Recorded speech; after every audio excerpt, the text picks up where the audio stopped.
It's time for your news by the numbers. Tonight's number is 103. Over 100 Uber drivers have been accused of sexual assault or abusing customers in the United States over the last 4 years, CNN reported on Tuesday.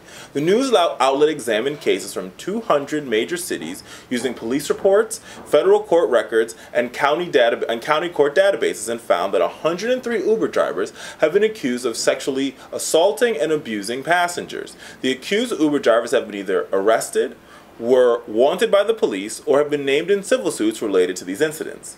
At least 31 of those drivers have been convicted of crimes ranging from false imprisonment to rape. Let's dive into these disturbing revelations that came to us from CNN. In several of the cases, CNN found that the accused Uber drivers appeared to prey on intoxicated women. In one such instance, a woman told CNN that an Uber driver had raped her in San Diego, California. She said she'd been drinking and passed out on the Uber on the ride home and woke up and found the Uber driver on top of her in the back seat of the car. In another case, a woman in Miami said an Uber driver had sexually assaulted her while she was intoxicated. She alleged the driver had carried her to an apartment and raped her after she had passed out on a drive home. Uber does not release the data on the number of people sexually assaulted by its drivers, though a representative for Uber did not dispute CNN's report. Uber requires all corporate employees to undergo sexual harassment trainings, though its policy does not apply to Uber drivers in particular. A representative for the company declined to comment on whether there are plans by Uber to require their trainees to go through this type of sensitivity training. Now, this is what is shocking to me, America, in this particular story.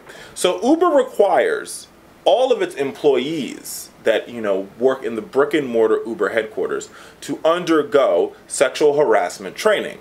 But Uber's business, the ideal of Uber the corporation, is all about ride share, which is the ideal that individuals all across the world turn their cars into taxis. And you go on your handy-dandy phone, you use your GPS, and you use your credit card to then alert one of these ride-sharing vehicles that you would like a ride. You enter the address that you would like to go, and then you go, and then they pick you up and take you to where you would like to go. That is what makes Uber Uber.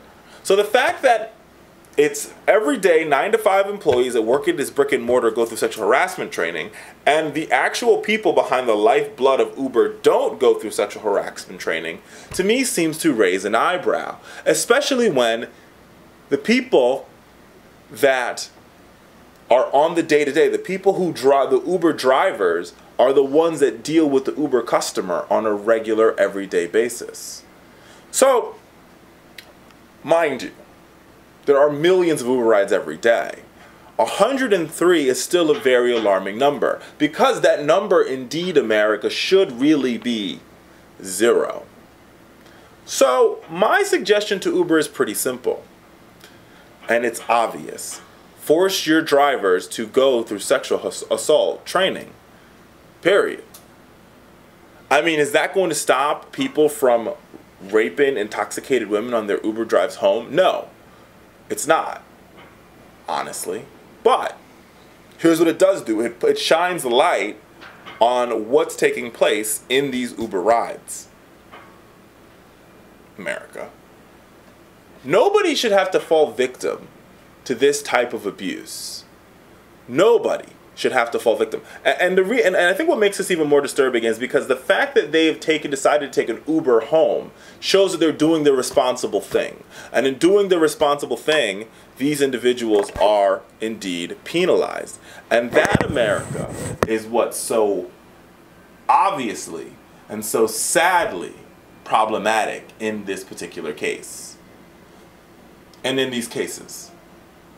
We're going to continue covering the story here on the Fowler Show,